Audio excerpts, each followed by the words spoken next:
Hello students, कैसे हो सब? अच्छे से वर्क कर रहे हो ना सब? अच्छा वर्क करना हो, रिजल्ट अच्छा चाहिए सबका।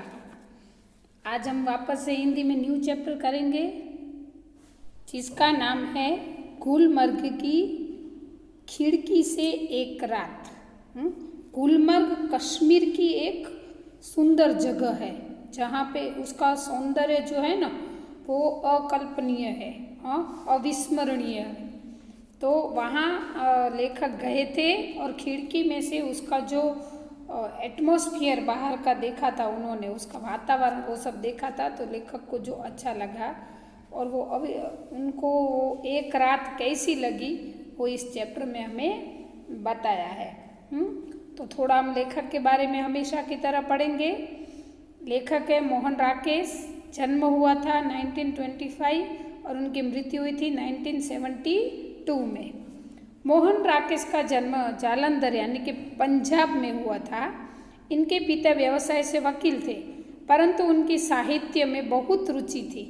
अतः राकेश को बचपन से ही घर में पर्याप्त साहित्यिक वातावरण प्राप्त हुआ।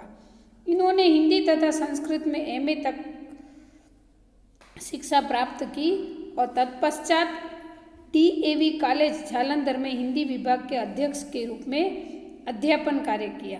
कुछ समय तक इन्होंने सारिका कहानी पत्रिका का सफल संपादन किया और बाद में स्वतंत्र लेखन करते रहे। कहानी लेखन के साथ साथ इन्होंने उपन्यास और नाटक भी लिखे थे।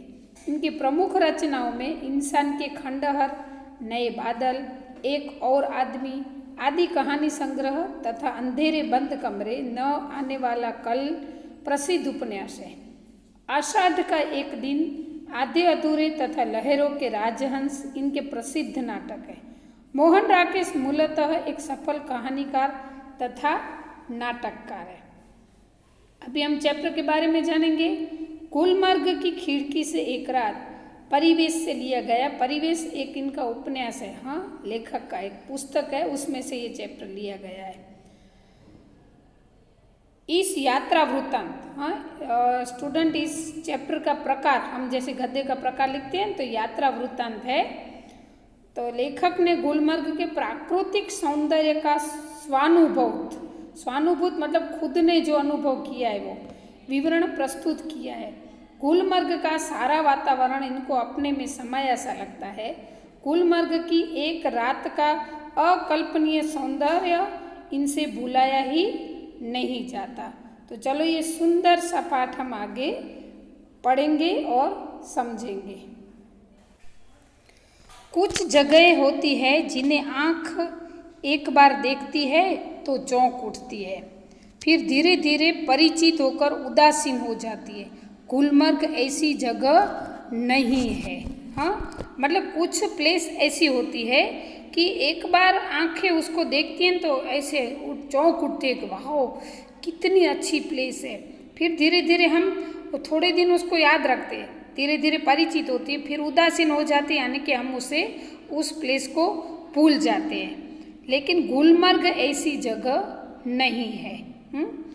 मैं पहली बार गुलमर्ग गया तो मुझे वहाँ कुछ भी असाधारण नहीं लगा। असाधारण मतलब कॉमन नहीं लगा, कुछ एक्स्ट्रा ऑर्डिनरी लगा। ऐसे एक खुला सपाट मैदान, देवदारों के घने झुरमुट और बस। तब मैं घंटे भर से सारा गुलमर्ग देख आया। जब पहली बार लेखक गए थे ना वहाँ गुलमर्ग, तो उनको कुछ ऐसा ऐसे कॉमन नहीं लगा, एक्स्ट्रा एकदम बहुत ही अच्छा लगा। तो एक खुला सपाट मैदान था, फिर देवदारों के घने झुरमुट यानी कि पेड़ों के जो समूहों पे होते हैं ना, एकदम घने घने पेड़ पास पास में खड़े रहते हैं, तो वो उन्होंने देखा। और फिर घंटे भर उन्होंने सारा गुलमर्ग लेखक ने देखा ऐसे। मगर बाद में महीनों वहाँ रहने पर एहसास हुआ कि पहली बार तो क्या, बाद में भी कभी उस स्थान को पूरा नहीं देख पाया। वो वहाँ पे महीनों तक रहे और सब जगह घूम के आए, फिर भी लेखक को क्या एहसास हुआ कि पहली बार तो क्या, कभी भी उस स्थान को वो पूरा तो देख ही नहीं सकेंगे।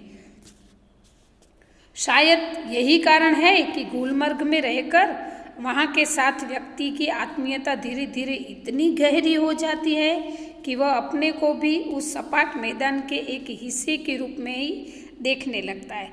लेखक का जो खुद का एक्सपीरियंस था वो हमारे साथ शेयर करते हैं कि उनको ऐसा लगा कि यही कारण है कि गुलमर्ग में रहकर उस जगह के साथ इतनी आत्मीयता हो जाती है, इतनी गहरा रिलेशन हो जाता है कि अपने को उस सपाट मैदान का एक हिस्सा ही समझने लगता है आदमी। कांपती तितलियों, उठते बादलों और बर्फ से चमकती पहाड़ियों की तरह, हाँ, वहाँ का वर्णन किया है कि हर जगह ग्रीनरी होती है तो उसके ऊपर तितलियाँ होती है, फिर बादल, घने बादल होते हैं, फिर वो जो पहाड़ी है उसके ऊपर बर्फ चमक रहा है ऐसे। दूसरी ओर वो पूरा विस्तार जिसमें वह स्वयं भी रहता है, जहाँ लेखक रहते हैं उसका है, उसे अपने में समाया सा लगता है। मतलब ये सब कुछ लेखक को ऐसा एहसास होता है कि सब मैं इन सब में इन्वॉल्व हो गया हूँ ऐसे। सूर्योदय और सूर्यास्त दोनों, संध्याएं, घना कोहरा, पीली धूप और सब कुछ, इसलिए जब व्यक्ति गुलमर्ग से चलता है तो एहसास होता है अपने से ही बिछुड़ने का।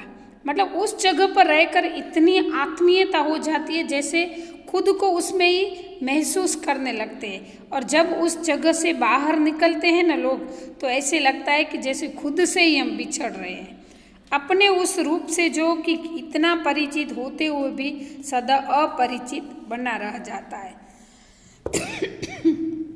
सॉरी, लेखक कहते हैं कि ऐसा लगता है कि वो जो वहाँ का जो वातावरण है, वहाँ का जो सौंदर्य है, वो उसमें हम इतने मग्न हो जाते हैं, इतने लीन हो जाते हैं कि हमें ऐसा लगता है कि हम खुद ही वहीं पे इसमें जुड़े हुए हैं।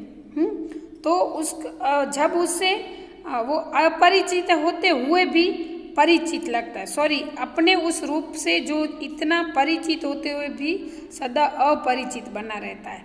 हाँ, हमें ऐसा लगता है कि वो उससे हमारा कुछ परिचय है, लेकिन फिर भी वो अपरिचित लगा रहता, क्योंकि वो लेखक हमेशा के लिए वहाँ पे नहीं रहे थे। हाँ, उन्होंने एक ही रात का, वैसे तो बहुत महीनों तक रहे थे, लेकिन एक रात जो उन्होंने महसूस किया, तो वो यहाँ पे हमें बताया है कि वहाँ से जाने का जो दर्द है, उस जगह को छोड़ने का जो दुख है, वो हम व्यक्त नहीं कर सकते। जैसे अपने से बिछड़ने का दर्द होता है ना, वैसे उस जगह से बिछड़ने का दर्द होता है। गुलमर्ग में सपने फूल बनकर उगते हैं। हरियाली के आर पार लाल लाल छतों के ऊपर आकाश में आंखें मुग्ध होकर देखती रहती है, और फूलों में नए नए रंग भर आते हैं। वातावरण में नई नई कोपलें फूट आती है। हर क्षण एक नए अनुभव, नए रोमांच की सृष्टि होती है। गुलमर्ग में जो सपने हैं ना, हर रोज नया फूल कैसे उगता है, वैसे हम नया सपना देखते हैं। और हरियाली के आर पार लाल लाल छतों के ऊपर आकाश में ऐसे चारों तरफ हरियाली लगती है। छतों के ऊपर आकाश में ऐसे लगता है जैसे पूरे आंखें मुग्ध होकर देखती रहती। कहीं पे हम जाते और अच्छा सीन देखते हैं तो कैसे अचानक से हम बोल देते वाह क्या सीन है, तो ऐसे आंखें मुग्ध हो जाती है। फूलों में जो नए नए रंग भर आते हैं। स्टूडेंट्स, अभी हम हमारे यहाँ पे भी देख रहे हैं कि इतनी अच्छी बारिश हुई है, तो हर जगह ग्रीनरी छाई हुई है, हर जगह नए नए फूल दिखाई देते हैं, रंग बिरंगी नए नए टाइप के पेड़ पौधे, घास, ये सब। तो ये सुंदरता जो है वो गुलमर्ग की, तो सोचो कश्मीर का एक जगह है, कश्मीर की जगह, तो वहाँ का तो सौंदर्य कुछ अलग ही होगा। बादलों के पोर्टिको के नीचे लोग बाएं फैलाए हैं। जैसे हम अभी फोटो खिंचवाने जाते हैं तो हाथ ऐसे फैलाकर, बाएं फैलाकर फोटो खिंचवाते हैं, तो ऐसा लगता है बादलों के नीचे लोग ऐसे बाएं फैलाए जो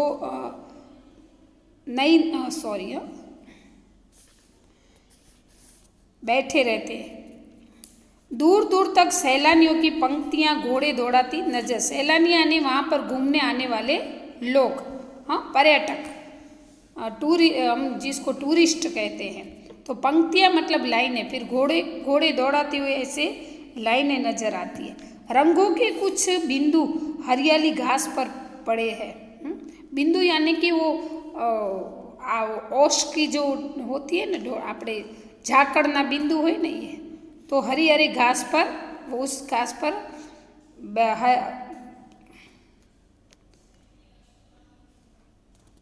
पट पर वहाँ जहाँ छिटके, जहाँ तहाँ छिटके मतलब जहाँ जहाँ देखते हैं वहाँ ऐसे ग्रास के ऊपर पानी की बूंदें दिखाती है। सहसा प्रकाश में नन्ही नन्ही पारदर्शक बूंदें पड़ने लगती है। सहसा मतलब अचानक, अचानक ऐसा लगता है कि बूंदें गिरती है। रंगीन बिंदुओं का पूरा विस्तार एक बार सिहर जाता है। सिहर जाना मतलब आश्चर्य में पड़ जाना, हाँ, उसका अद्भुत सौंदर्य। रंगीन बिंदुओं का जो पूरा विस्तार है ना, एकदम आश्चर्यचकित कर देता है और अपने को समेटने लगता है। समेटना मतलब अपने आप को पूरा मतलब इकट्ठा करना है ऐसे। हरियाली का सपना कुहासे के फूल में बदल जाता है। कुहासा का एक फूल है जिसका नाम है ऐसा, ये एक फूल है कुहासे का। तो जो वहाँ पे जो हरियाली था उसका सपना जो वो फूल में बदल जाता है। मैदान सुरमई आभा ओढ़ लेता है। सुरमई आभा मतलब पूरी ग्रीनरी जो छा जाती है ना, तो ऐसे लगता है कि जैसे एक दुल्हन ने ग्रीन चुनरी ओढ़ के रखी है। धरती माता ने जैसे हरी हरी चुनरी ओढ़ के, उसका जो सौंदर्य है तो वो मनोहर होता है।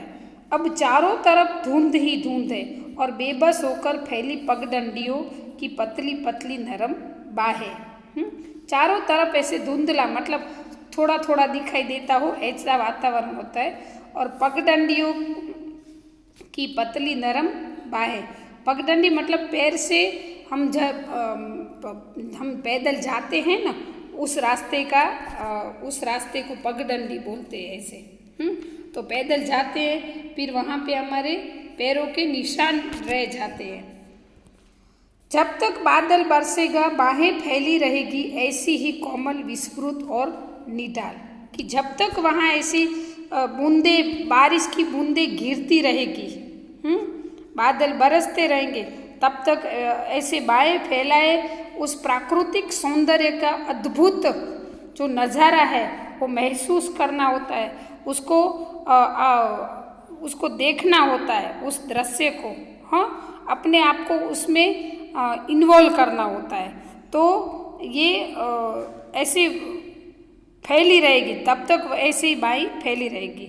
स्टूडेंट, यहाँ पर ये एक वीडियो पूरा होता है। गुलमर्ग का बहुत ही सुंदर वर्णन है इस लेसन में। हमने आधा वर्णन सुना है, आधा वर्णन हम सेकंड पार्ट में समझेंगे और पढ़ेंगे। तो एक काम करना, जो बाकी का है वो आप घर पे पढ़ना है, तो मैं एक्सप्लेनेशन करूँगी ना, तब आपको अच्छा लगेगा। हाँ, तो ये वीडियो यहाँ पर हम पूरा करते हैं। यहाँ पे इसमें जो जो मैंने वर्ड मीनिंग दिए हैं वो आपको बुक में लिखने हैं, पेंसिल हाथ में लेकर ही बैठना, वो मैं हमेशा वीडियो में बोलती हूँ। और अभी हिंदी के जब भी होता है तब आपको पेंसिल लेकर ही बैठना होता है।